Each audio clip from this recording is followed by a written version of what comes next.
Bom, boa noite, meu povo, tudo certo? Satisfação enorme falar com vocês novamente. Mais uma live do projeto Pernambuco Filosófico.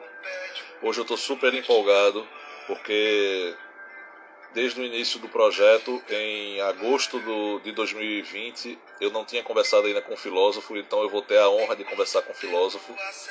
E além de filósofo, ele estuda teologia, é um frade da Congregação dos Sacerdotes do Sagrado Coração de Jesus.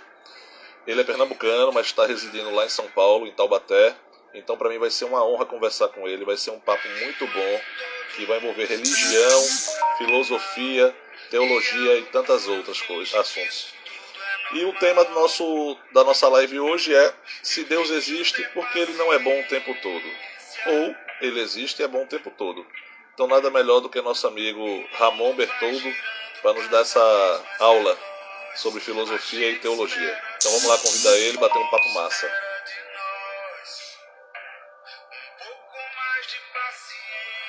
Agora ele dá o ok, deixa eu baixar aqui a música. Só para constar, a introdução hoje aqui é Lenine, paciência.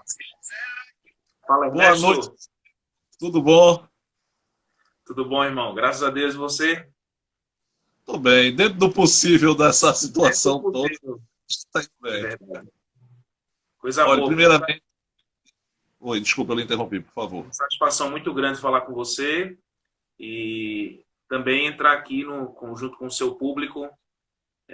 Para mim vai ser um desafio, mas também tive que desenterrar os escritos de filosofia, que faz tempo que eu não pego nada de filosofia.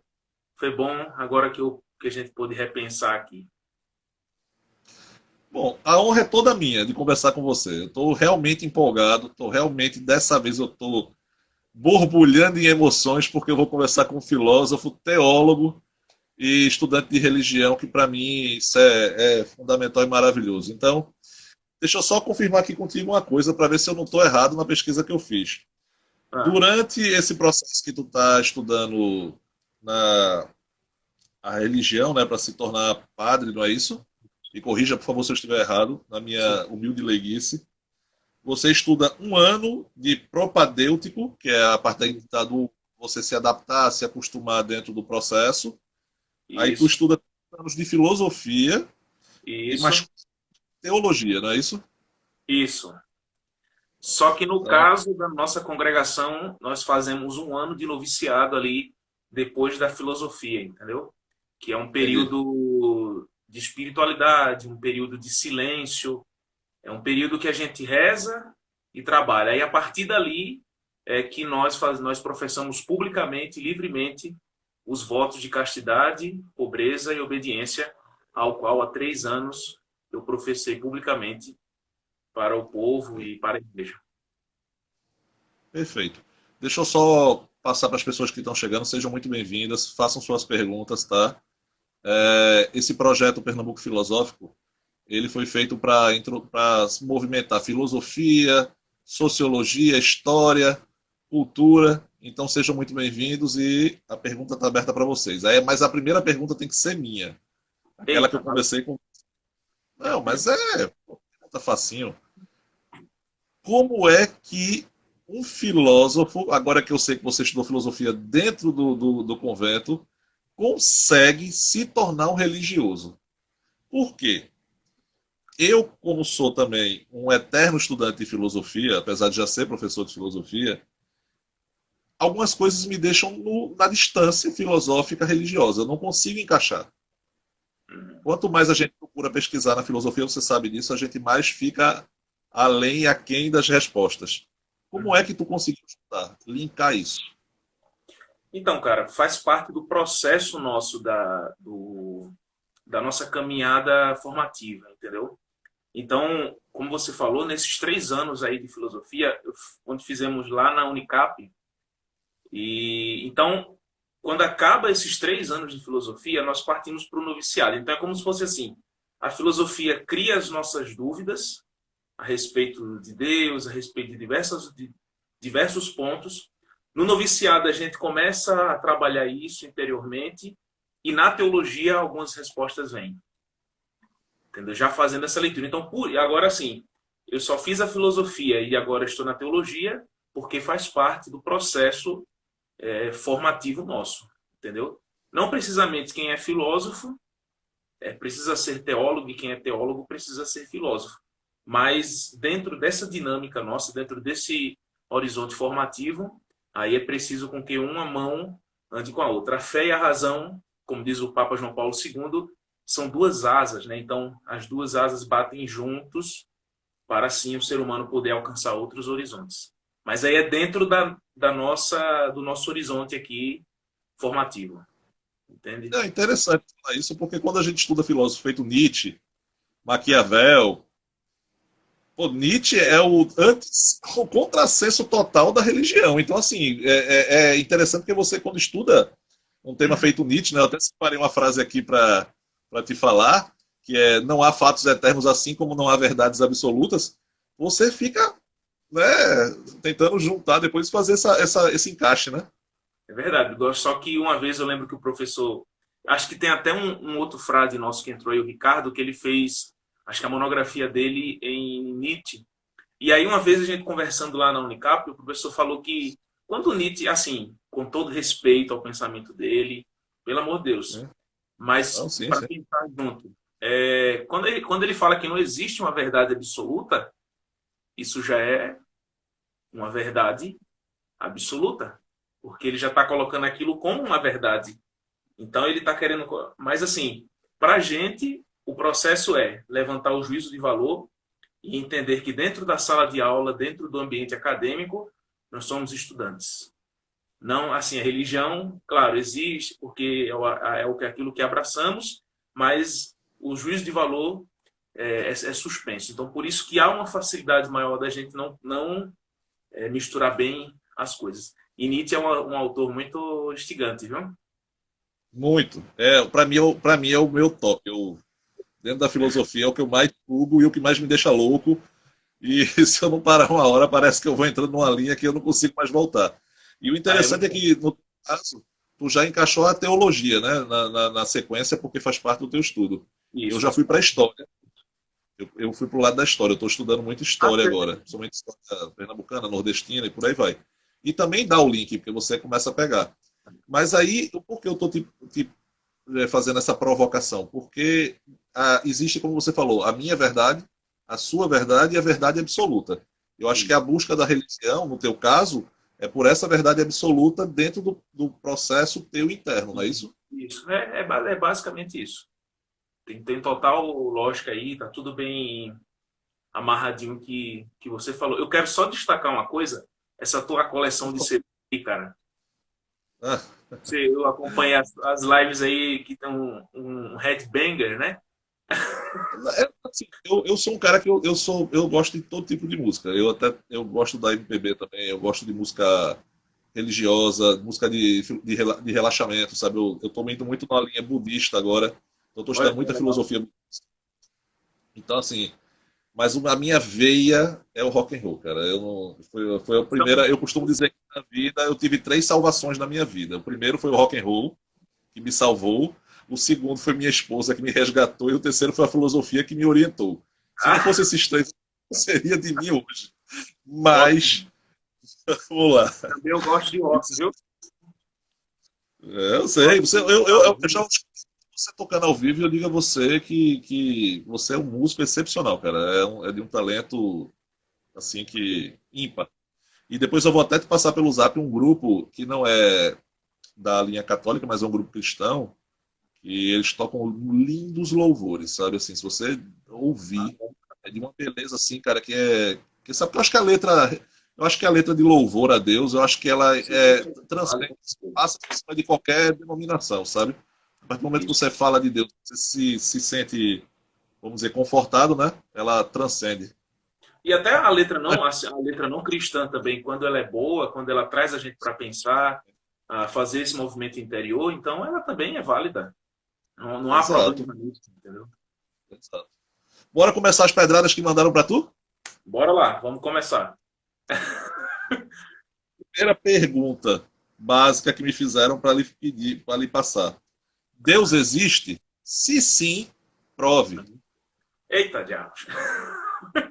Então, cara, como eu te Pegou falei... pesado. Não, mas é tranquilo. É assim, eu quero partir de um pressuposto de que o ser humano é livre para acreditar ou não acreditar em Deus, entendeu? Ou acreditar que existe algum outro ser, alguma outra transcendência, tranquilo, não é nenhum problema isso.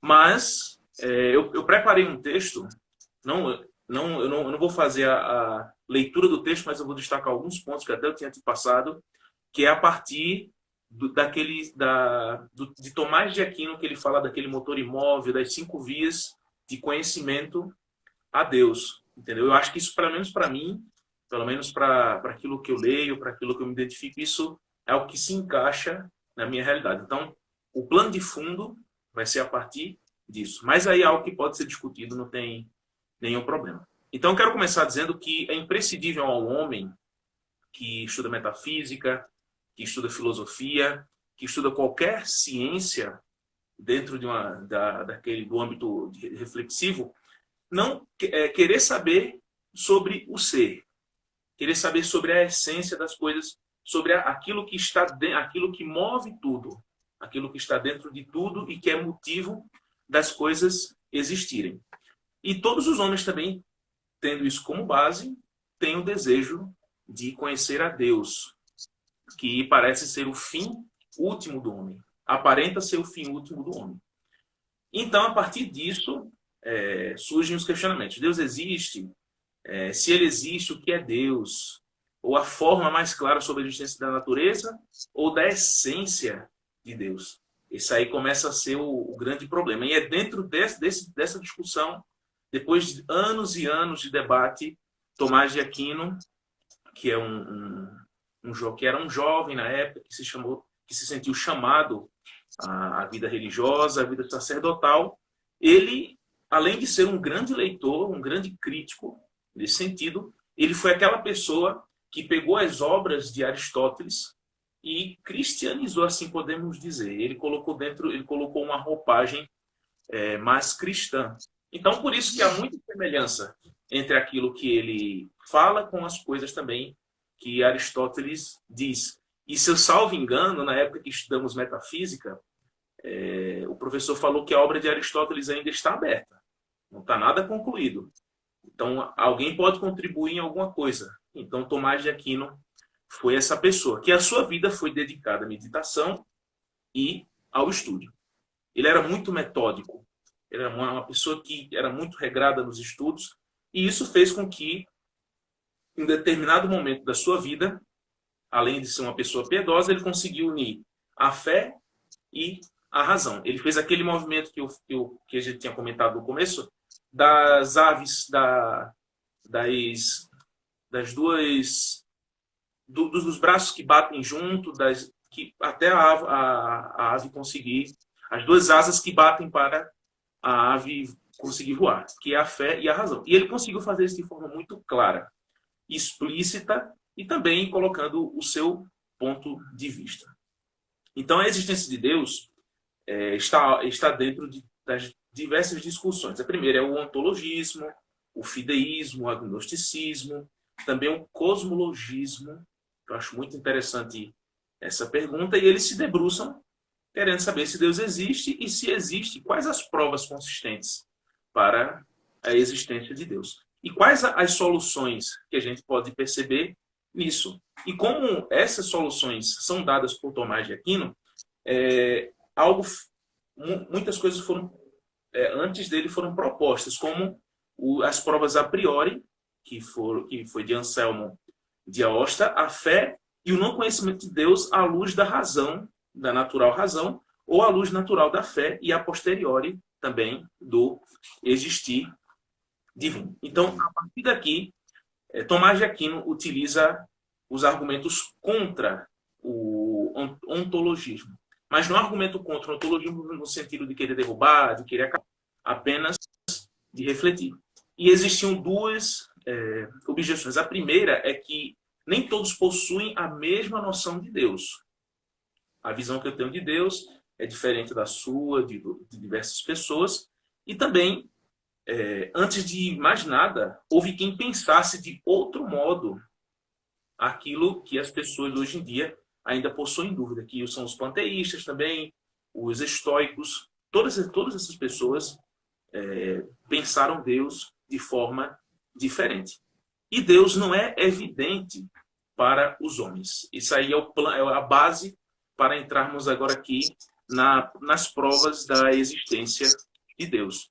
Para Tomás de Aquino, há duas formas de demonstração da verdade. Uma que é pela causa e outra que é pelos efeitos dessa causa. Pelo método a posteriori, Tomás construiu 5 argumentos. Que Deus é o motor imóvel, que ele é eficiente, que ele é perfeito, também que ele é a causa primeira de tudo, que ele é o ser necessário e ele é o ordenador supremo das coisas. E já partindo então para a primeira, Deus é o motor imóvel. Significa que se o universo está em movimento, é porque algo faz com que ele se movimente, faz com que haja esse movimento. E até uma coisa interessante, uma analogia que ele faz, que quando Pedro, que é um personagem que ele utiliza, joga uma taça no chão, o que move a taça é Pedro. E ela é movida. Esta está em potência e aquele em ato. Então, quando ela é jogada, ela já está caindo em potência. Então, o ato quem faz é Pedro. Então, para que a Terra, ou para que as coisas se movimentem, é preciso com que algo empurre, impulsione. E Deus, segundo Tomás de Aquino, é esse ser que faz com que isso aconteça. A segunda via das 5 é pela natureza da causa eficiente, que significa que tudo o que há é observável, ou é causa ou é efeito. Significa que uma esfera de bilhar move-se sobre a mesa em razão da tacada forçada pela mão do jogador. Isto é um exemplo do que seja a causa e efeito. É o motivo pelo qual as coisas se movimentam. Essa mesa de bilhar. Então, já da segunda, a terceira via, que é dos seres contingentes ao necessário. Significa que, se algo existe, é porque há algum ser necessário que o sustente. Este se sustenta a si mesmo e é pela própria necessidade, e, em contrário, daquele não precisa de causa, porque de si já é a causa. Basta a si mesmo. Essa coisa basta a si mesmo. É preciso que se compreenda que, se o mundo é contingente, existe algum haver e algum ser existente que o sustente. Parece meio complicado isso aqui. Porque, caso contrário, ele não exista, este ser necessário que sustenta o mundo é Deus. Só ele basta a si mesmo. Como diz Santo Agostinho em uma das suas obras, Deus é tudo o que é e é tudo o que tem. O homem nem consegue ser tudo o que é e também ele nem é tudo o que tem. Significa que Deus é Deus e o homem apenas se limita à sua humanidade, o seu ser homem. Já a quarta via é o grau de perfeição nos seres. Deus é o ser perfeito que em todos os outros seres fundamenta a perfeição e no qual todas as perfeições se encontram. Então, a beleza, a bondade, o mais alto grau de tudo, significa que isso também está Deus, que ele é o grau de perfeição de todos os seres. Ali podemos encontrar Deus. Por isso, tudo o que é bom, não importa em que grau, se é em vista de uma causa perfeita, é perfeito. Então, Deus pode ser encontrado ali. E Deus, por último, pela quinta via, ordena o universo. Pode parecer até uma palavra que ele manda em tudo. Não, mas entenda que o raciocínio de Tomás de Aquino. Ele que dá ordem ao universo. Deus é o ordenador supremo. Tudo o que há no universo possui uma ordem e o fim para o qual se dirige, que pode, sua vez, aquilo que se dirige, e que, por sua vez, devem ter sido elaborados por uma inteligência ou ordenador supremo, e não por uma mente humana, que, dentro desse contexto, é limitada ao conhecimento de parte do universo. A gente já conhece muita coisa sobre o universo. Os cientistas dessa área já conhecem muito, mas não conhecem o tanto que, segundo Tomás de Aquino fala, que é o conhecimento dele. Então, essas são as 5 provas do argumento de Deus. E também ele vai dizer que Deus se encontra na simplicidade também, que Deus é infinito, Deus é imutável e que Deus Me é per... eterno. Pode ir. Mas Tomás de Aquino foi perfeito em sua colocação. Concordo com você, gênero, número e grau, bato o martelo e digo perfeito. Mas para você, meu amigo, defina-me Deus em poucas palavras para você, não em Tomás de Aquino. Você estuda Tomás de Aquino, estuda outros religiosos. Eu quero que você fale assim: Deus para mim é isso. Me defina. Deus para mim, ele é tudo o que é. Ele é Deus, é tudo. Deus é a totalidade. Então, pode ser que ficou algo muito rotativo falando de Tomás de Aquino, mas para mim, Deus é. Porque se eu cheguei à conclusão nisso, porque se eu falasse de Deus, Deus é alguma coisa. Não, Deus, para mim, Deus é. É o criador de tudo. É ele que permite o homem ser livre. O homem é homem porque Deus é. Nesse sentido. Desculpe eu fazer o papel de advogado do diabo aqui. Porque eu Opa! tenho que provocar. Porque se não fosse uma provocação, a gente não chegaria a lugar nenhum. E não é bom. só fazer em cima das perguntas que mandaram para mim. A gente sabe que todo o cristianismo ele é baseado nas escrituras, Bíblia, certo? No Velho Testamento e no Novo Testamento. Seja a denominação que for, se baseia nas escrituras. Isso.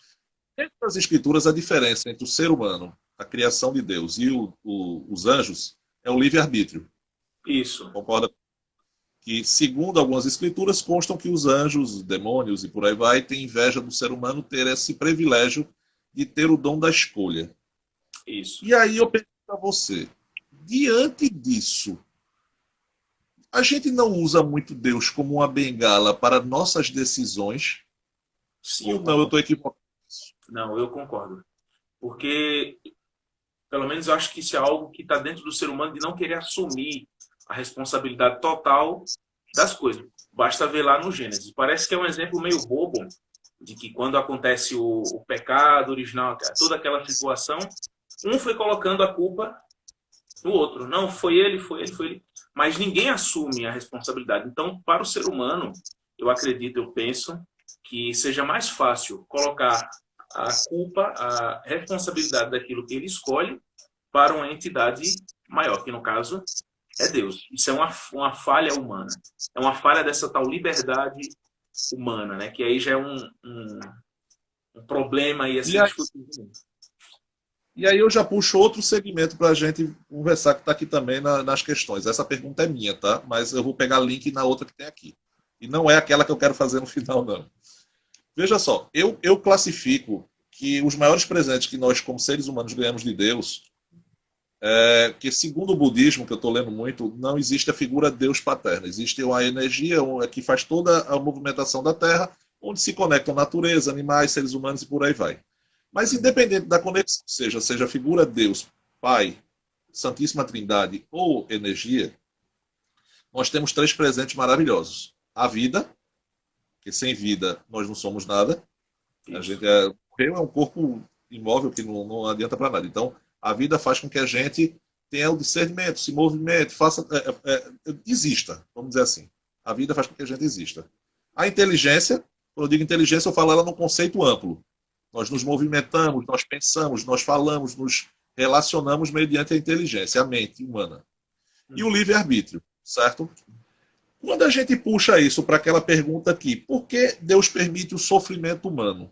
Será que isso não está muito atrelado e linkado a essa concepção do ser humano não assumir a responsabilidade por atos e jogar para o divino as responsabilidades totais? Por exemplo, eu estou sofrendo com determinada doença. Por que Deus permitiu isso?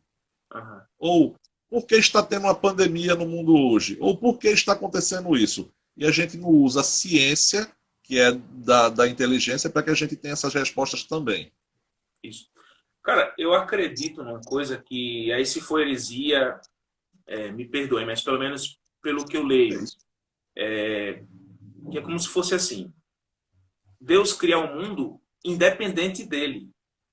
O mundo é totalmente independente de Deus. Então, tudo aquilo que acontece no mundo é algo que não depende de Deus para acontecer. Porque daí nós somos criados, existe a nossa liberdade. Por exemplo, o pessoal geralmente culpa essa pandemia, é uma maldição de Deus. É não sei o quê. É Deus quem jogou essa praga. Não, não é isso, gente. O que acontece é que, como eu acabei de falar no começo, o mundo foi criado independente de Deus. Deus criou, mas só que ele se desvinculou totalmente de Deus ali. Então, por isso que às vezes as pessoas tendem isso. E respondendo à tua pergunta do mal, pelo menos eu acredito que o mal não pode ser encarado como uma substância. Aí já entra a galera que estuda filosofia também, para a galera que estuda teologia. O mal não pode ser entendido como isso. O mal precisa ser entendido, antes de tudo, como comportamento. Aí eu já puxo para esse lado, como algo comportamental. Uma vez eu falei na aula de moral fundamental, e aí o pessoal ficou meio assim comigo, que Deus criou tudo. Possa ser até que Deus tenha criado o mal, mas só que quem descobriu o mal foi o homem. Então ele deu um nome daquilo que era, deu o nome das coisas que não eram boas como coisas más. Então aqui entra a questão das nossas atitudes, e o mal é tão importante, aí não é puxando sardinha para o mal, mas o mal é tão importante que ele faz a gente lembrar que nós não somos bons o suficientes. Entendeu? Por mais que nós sejamos essa imagem, essa semelhança de Deus, o ser humano não é bom como Deus. Então, o mal está ligado a isso. Um comportamento que é totalmente desvinculado de Deus, da criação de Deus, como o mundo também é desvinculado, e ele nos ajuda a entendermos que não somos bons o suficiente. Imagina, se a gente fosse bom como Deus, então... E o mal nos ajuda a crescer, nos ajuda a fazer um monte de coisa. É isso. Mas, pelo menos eu penso assim, né? Se é uma heresia... Não, tá perfeito. E o Fábio aqui, o Fábio Jordão, tá falando assim, o mundo só colhe o que... deixa eu ver se tem alguma outra pergunta aqui, porque eu não consigo enxergar direito aqui. Eu tô numa idade que eu já começo a não enxergar as coisas direito, rapaz. Eu vou dizer a você, vai ficando velho. Olha, Deus só criou uma coisa que por mim, eu não criaria não, que era a idade, viu? A velhice. Mas o resto tá tranquilo. A velhice só tem de bom a sabedoria. O resto, como dizia minha avó de 90 anos, a velhice não é legal. Voltando para cá para o questionamento. A sábia Dona Júlia. Eu fiz uma live um tempo atrás desse com um pastor da igreja evangélica e eu tive esse debate com a minha mãe esses dias, porque eu classifico o seguinte: existe a Santíssima Trindade, né? Pai, Filho e Espírito Santo. Eu acho que na Santíssima Trindade, o Espírito Santo é a força mais poderosa, tirando a figura paterna de Deus. Eu acho que o Espírito Santo de Deus ele é tão puro, tão magnífico em sua plenitude, que ele, para habitar o corpo de um ser humano, a pessoa tem que estar muito em comunhão com Deus, independente de ideologias religiosas ou denominações, para que ele consiga responder por Deus ou falar por Deus alguma determinada situação. Aí é que eu pergunto, que eu fico muito com isso na minha cabeça martelando. Como você falou agora há pouco, existe a maldade, né? Eu não classifico que o ser humano pecou a partir do momento que ele comeu a fruta proibida. Eu classifico que o pecado já existia no ser humano. E nós somos pecadores por nós mesmos. Puxando disso, você acredita que Jesus consegue, primeiro, transformar uma pessoa, e segundo, você também concebe que o Espírito Santo de Deus possa habitar o corpo de um determinado ser humano? Olha, a primeira, já respondendo a segunda coisa que você trouxe, nós somos templos do Espírito Santo. O nosso corpo é templo do Espírito Santo. Por mais que nós tenhamos a tendência de pecar, de errar, olha, nós temos a tendência, aí já trazendo a questão para o mal, nós temos a tendência, eu falo pecar no sentido religioso, aí não tem como suspender o juízo aqui nesse momento, mas por mais que nós temos essa tendência para fazer as coisas más, para o pecado, se for assim dizer, o Espírito Santo habita em nós, sim. E só que aí é uma questão. Cristo pode transformar a vida de uma pessoa. Agora, o ser humano é livre. Então, Cristo sempre vai, por exemplo, se formos olhar alguns acontecimentos religiosos no sentido de aparições, essas coisas, ali pode ser que seja um sinal de Deus, de Cristo, para que o coração do ser humano volte àquilo que ele era. Então, é possível sim que Deus, que Cristo transforme o coração da pessoa. Agora, existe a liberdade. E é aí o grande ponto que o homem pode escolher querer ou não querer. Mas o Espírito Santo habita dentro da gente.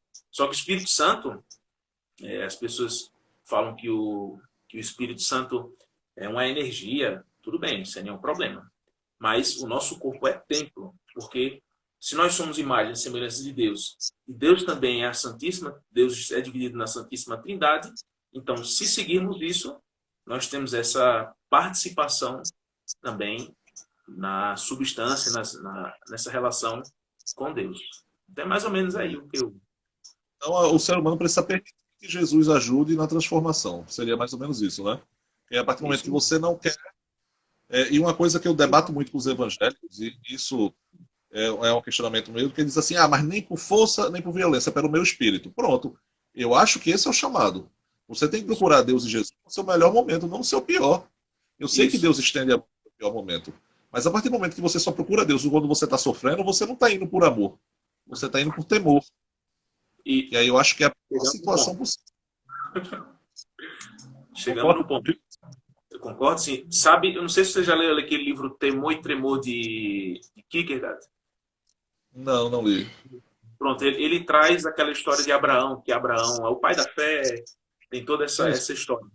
Então ele leva o filho dele para o monte, para o sacrifício, né? Então, chegando lá, Deus não permite, quer dizer, o filho não é sacrificado um cordeiro, mas pela obediência, então, Deus fez com que isso fosse possível.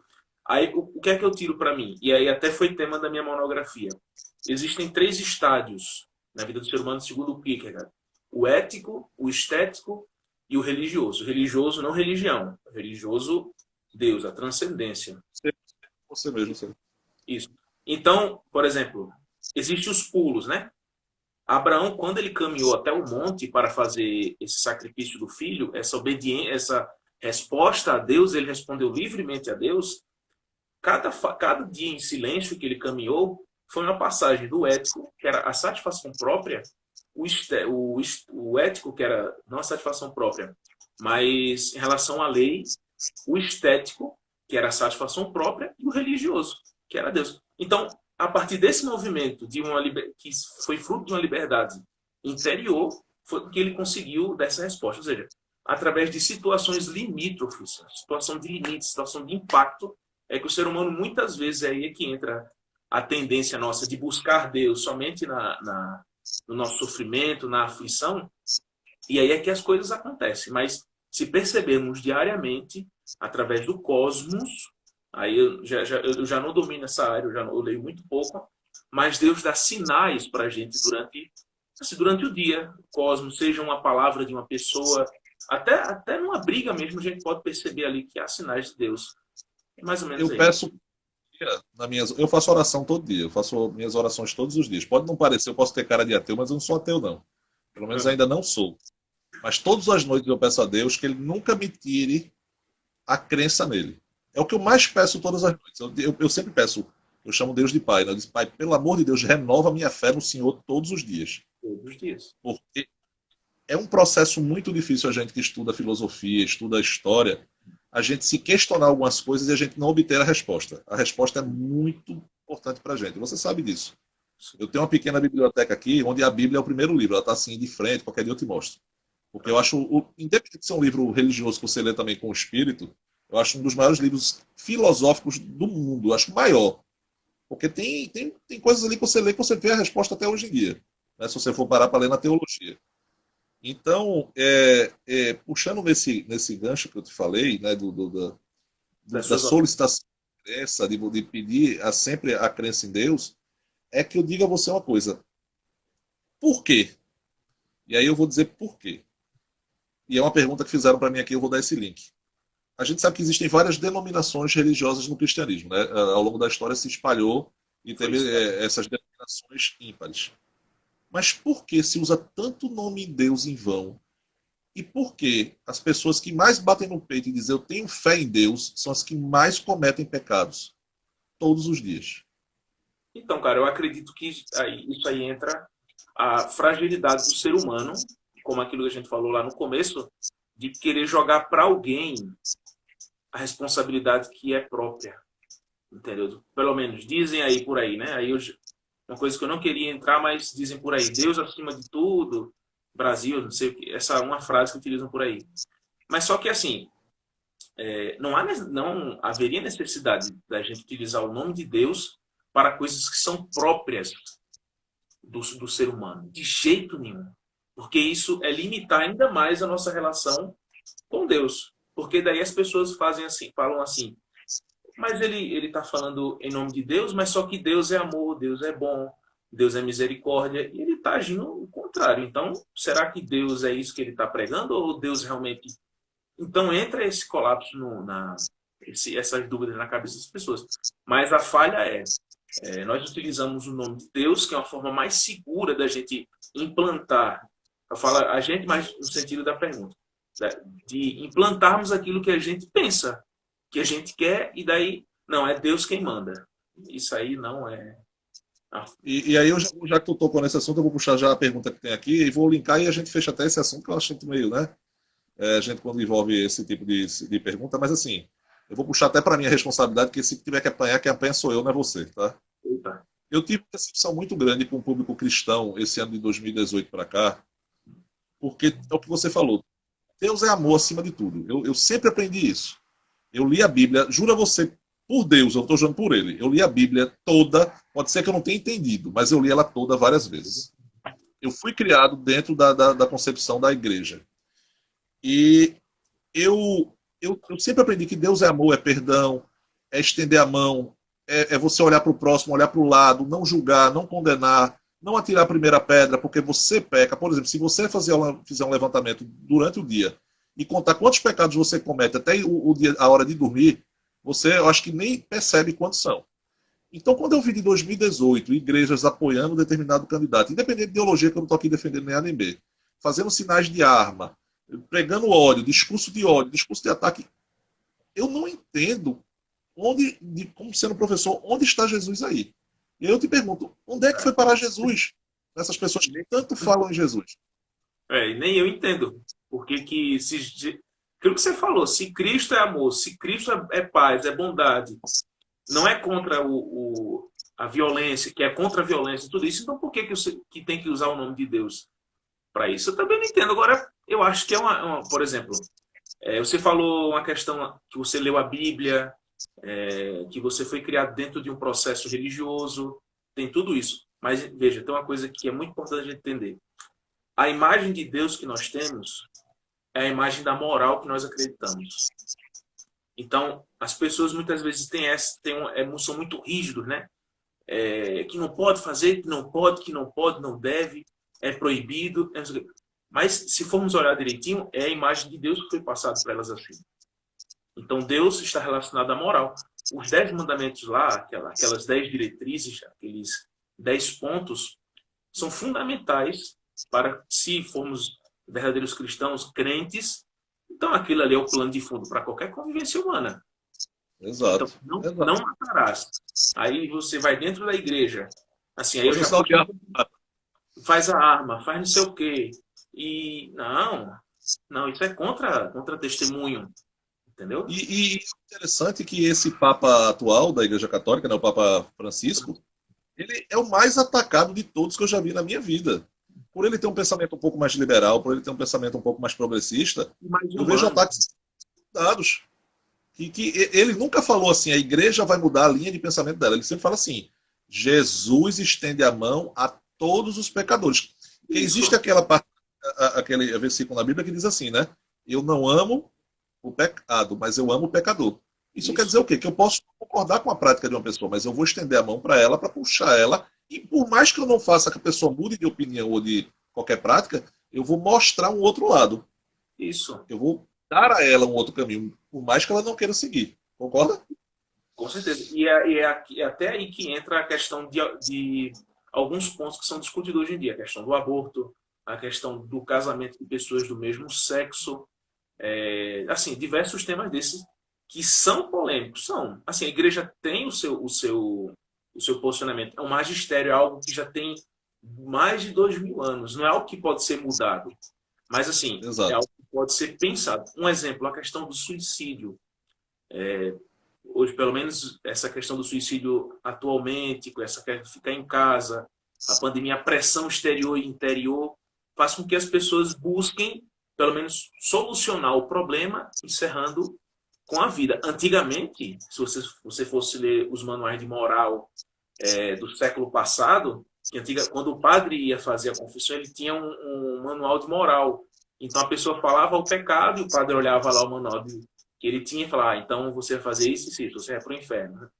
Não, hoje em dia, com o avanço da ciência, da tecnologia, a igreja, assim, ir para o inferno, acho que seria a última coisa que iria acontecer com o avanço que nós temos da tecnologia, assim, da psicologia e tudo isso.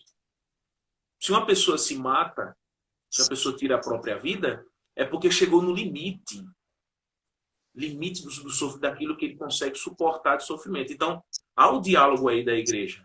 Entendeu? Ninguém vai condenar, colocar a arminha assim, condenar a pessoa porque tirou. Não, a gente precisa entender o contexto com que ela fez isso. Daí, aí, a partir disso, que a conversa é refletida. Até porque o maior inferno é a mente humana, né? Se você não consegue controlar sua mente, você tem algum problema na mente, você vai se tornar um inferno para você. E aí bate naquilo que a gente estuda também, que é o ego, o superego, o id. Vai bater tudo nesse processo e você começa a ver que a mente humana ela é muito perigosa quando você não estuda. E aí então até uma ex-aluna minha, Michelle, ela está estudando psicologia, a gente está falando disso agora, que também entra, né? Que é o ego, o superego, o id. Você transforma a mente no seu maior inferno se você não conseguir ter o autocontrole. E eu acho que muito do que a gente associar, mas é o demônio que faz. Ah, isso é o diabo que faz. Não, eu acho que muito está dentro da gente também. Está dentro da Eu acho gente. que muito dos nossos desejos, nossos impulsos, da nossa falta de controle. Você falou aí da filosofia metafísica, eu até postei um textozinho essa semana, bem resumido, que é mais ou menos aquilo, é você fazer o autocontrole para você ter a expansão da sua mente, você conseguir fazer o domínio, né? Você A mente conseguir sã, controlar. com toda essa máxima, né? A mente que é sã, o corpo vai estar sã, então, consequentemente, Então, o ser humano tem a tendência de divinizar os fracassos que ele tem e que ele consegue, esses fracassos. Então, ou joga para Deus, ou joga para É. o diabo. Ou tudo é culpa de Deus, ou é o Deus que abençoou, ou se for um fracasso, foi o demônio. Eu acho que o caminho não é Deixa eu por aí. fazer uma Pode ir. filosófica para tu. Posso? Manda ver. Deus é onisciente, onipresente e onipotente, certo? Tudo Certo. pode, tudo vê, tudo, em todo lugar está. Se Deus tudo sabe, por que eu preciso estar orando sempre a Ele pedindo algo se Ele já sabe a minha maior necessidade? Eu preciso me humilhar a Deus. Deus tem um sentimento tão mesquinho humano quanto o ego, não o ego de mente, mas o ego da pessoa de vaidade, para que eu precise estar me humilhando para pedir algo que Ele já sabe que eu tenho, que eu preciso, não sei se tenho direito, mas que preciso. Então, aí, pelo menos no meu ponto de vista, entra a questão da moral que o ser humano acredita. Se o homem tem essa necessidade, tudo bem que nós precisamos do transcendente, de estar ligado com Deus. Mas se há essa necessidade sempre de estar buscando, sempre estar pedindo, é porque existe um desequilíbrio interior dentro dessa prática da moral. Porque, por exemplo, se há uma pessoa que comete. Então, já entra uma coisa, uma prática sexual, que é o maior peso que a sociedade põe hoje em dia. Uma prática sexual que é errado, que o pessoal. Então, se a pessoa comete essa prática e vai rezar a Deus sempre, sabendo que, partindo do pressuposto religioso, isso é um pecado, então, se você vai rezar e vai fazer de novo, então por que você está rezando? Entendeu? Era algo que, pelo menos, o ser humano já pelo menos para chegar a esse grau, acho que tem que ter uma maturidade muito grande. Mas, para chegar a esse ponto, é preciso que haja muita reflexão pessoal, sem colocar Deus nas coisas. Entendeu? Você tá percebendo que o meu discurso aqui é puxando a responsabilidade para o Sim, ser eu, humano. eu tô achando massa. É Se só todo, se todo, se todo padre que eu conversasse fizesse o discurso que você tem, eu garanto a você que eu estaria mais na missa. Uhum. Mas assim, eu acho que uma coisa que não é camuflar tudo, também não é Dizer que Deus não existe, mas existe a responsabilidade do ser humano em tudo. Entendeu? O ser humano é responsável por si mesmo, é responsável pelos seus atos. Se alguém faz alguma coisa, é responsável pelas consequências também. Entendeu? Isso é muito óbvio. Então, é mais confortável a gente colocar para Deus alguma coisa que é nossa do que puxar para a gente a responsabilidade, cara. Entendeu? Perceba, Nós temos, só uma por favor. colocação. Lá em Lucas, no capítulo 25, se eu salvo engano, do versículo 13 ao versículo 35, é a passagem dos discípulos de Emaús. Ali o texto desse capítulo 25 de Lucas ali já é o texto da ressurreição de Cristo, entendeu? As pessoas já estavam vivendo aquele luto antes da ressurreição e a incerteza se realmente Jesus iria ressuscitar.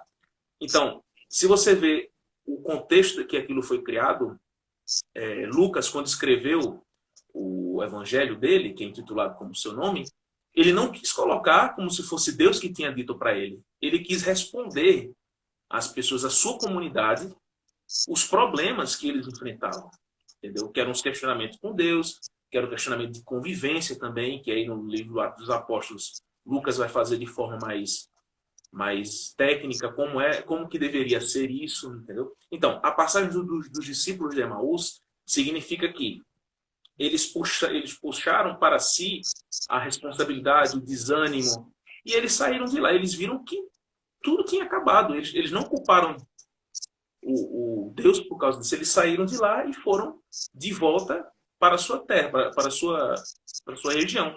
Então, a partir disso, olha aí, já fazendo a analogia de que Deus caminha com a gente, Cristo caminha com a gente, Jesus foi com eles. Então, na conversa, no diálogo, foi com que eles descobriram que não, Cristo estava com eles. Isso significa que é preciso que nós estejamos atentos. Você trouxe uma questão da sua oração, que você reza pedindo a Deus para que nunca falte fé, para que você nunca perca essa crença nele, né? Essa ligação com Deus. Uma coisa que eu te pergunto, já trazendo, quando você faz essa oração, durante o dia, Deus faz provas para você a respeito da sua crença nele? Veja só, lhe respondendo, é uma coisa muito pessoal minha, mas eu vou falar assim mesmo. E minha filha, quando nasceu com um problema no pé dela, ela tinha um pezinho torto. Nasceu com um pé torto congênito, ela uma doença que a cada 1.000 crianças nasce uma dessa forma. Então ela tinha um pé para dentro e outro para fora. E a gente fez o tratamento de 1 ano, e esse tratamento não surtiu o efeito necessário. Ficou bom, mas não surtiu o efeito necessário. E aí a gente achou um médico que na época não tinha condições financeiras, ele tratou minha filha totalmente de graça. Era um menino, tinha 21, 22 anos. Eu fiquei apreensíssimo com isso, mas ele foi muito bom desde o começo. Ele disse, olha, eu só trato o jogador de futebol, mas se você deixar, eu vou tratar de sua filha. Eu disse, pode tratar. E ele foi tratando, aí ele disse, olha, a gente vai precisar fazer uma cirurgia no tendão para alongar. E essa cirurgia tem risco de vida. Ela pode, nessa cirurgia, morrer. Eu não sei fazer a cirurgia, mas meu amigo sabe, se formou comigo. Você confia? Eu passei 1 semana pedindo a Deus a resposta para isso e não achei. Não tive resposta nenhuma se era para ser feita essa cirurgia ou não. Eu pedi, eu orei, eu fui para um lado, fui para o outro, bati cabeça, praguejei, tudo que eu poderia fazer eu fiz. Mas aí eu conversando com minha esposa, eu falei, vamos fazer. E fiz. E eu me lembro que minha esposa é enfermeira, ela ia entrar para acompanhar a cirurgia. E aí a anestesista barrou. Você não vai entrar porque você vai ver uma cena de intubação. Sua filha, você vai se chocar e pode ter uma atitude que não é muito legal. Eu sei que, resumindo a história, quando minha filha entrou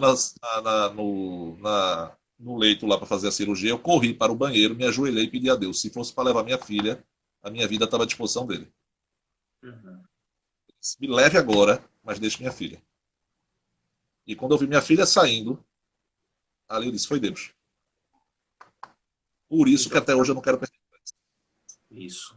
Pronto, então, se todos os dias tu reza, porque tu sabe de que, por exemplo, dentro de ti há essa força que é a crença, entendeu? O ser humano tem essa necessidade desde os primórdios, quando ele cultuava, não Deus, mas ele cultuava algo superior a ele, que ele sabia que regia tudo. Entendeu? Exato. Agora, eu tenho uma forma diferenciada hoje de ver Deus. Aham. Eu não consigo ver Deus hoje da forma que as pessoas veem na grande maioria, sabe? Eu não Aham. vejo ele como minha bengala, eu vejo ele como um apoio para me dar o discernimento das atitudes que eu tenho que adotar e que tenho que Uhum. tomar. Porque, por exemplo, veja como é interessante. Eu joguei para Deus uma responsabilidade, se era para eu fazer ou não a cirurgia. Uhum. Mas não é responsabilidade de Deus se é para fazer ou não. Era uma decisão minha. Isso. Ele confiou uma vida para eu cuidar como pai, Isso. entendeu? E aí depois, quando minha filha entrou, eu me ajoelhei no banheiro do hospital e falei, tome a frente. Por quê? Deus tudo pode. Então eu Isso. pedi a ajuda de Deus naquele determinado momento. Por isso que a minha Isso. visão de Deus hoje é um pouco diferenciada. E todas as noites eu peço, não faça com que eu perca a fé. Porque quanto mais a gente estuda filosofia, você sabe disso, Sim. mais a gente fica atrás das respostas que a gente não tem. E essa falta de resposta é que me incomoda. Vê só, Isso meu aí. amigo Ramon, eu tenho 10 minutos. Então deixa eu dar um recado pro povo. Só você que me fez abrir essa história, porque eu nunca abri essa história para ninguém, não, viu? Então, Pra eu você. me senti privilegiado. Veja só, nós temos 10 minutinhos. Eu queria dar um recado a todo mundo que está assistindo. Pessoal, esse projeto foi feito para levar educação para as pessoas.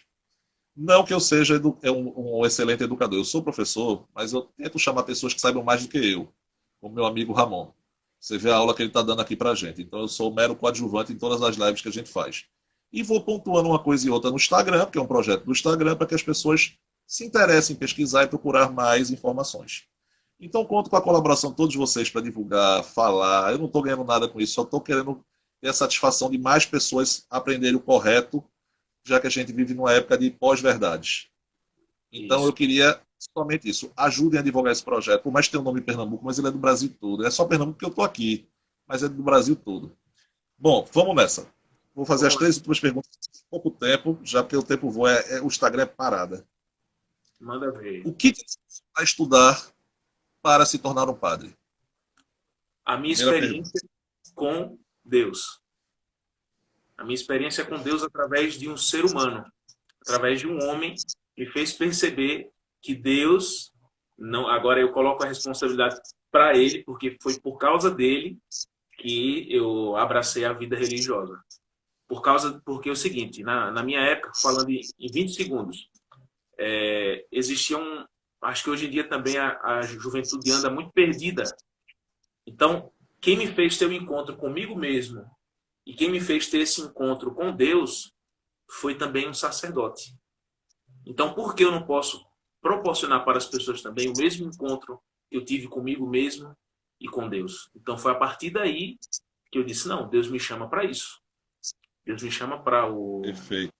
o sacerdócio.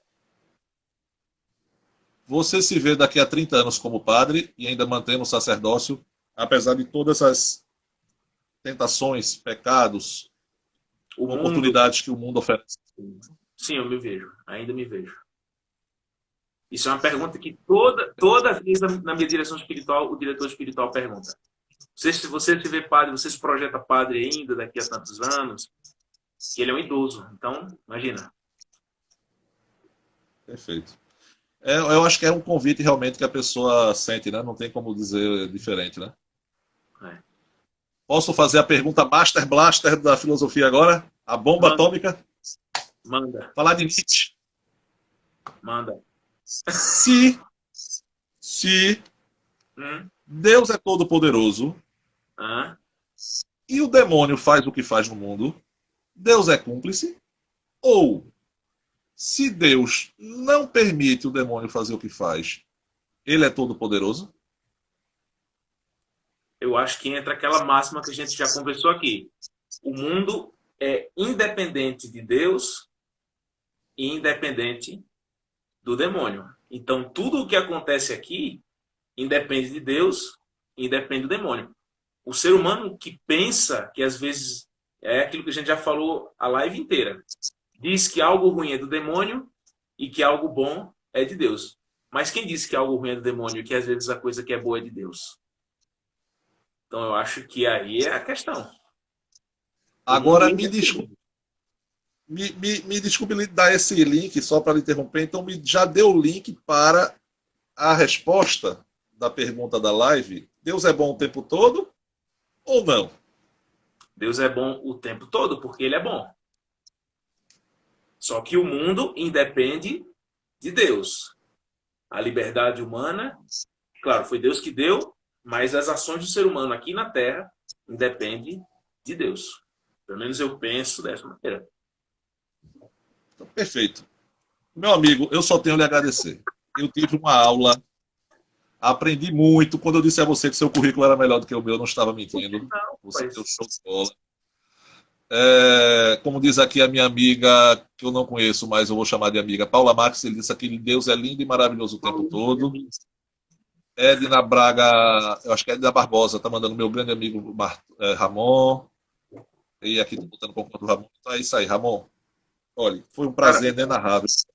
Eu acho que se não foi a melhor, foi uma das melhores lives que eu fiz até hoje no projeto Pernambuco Filosófico.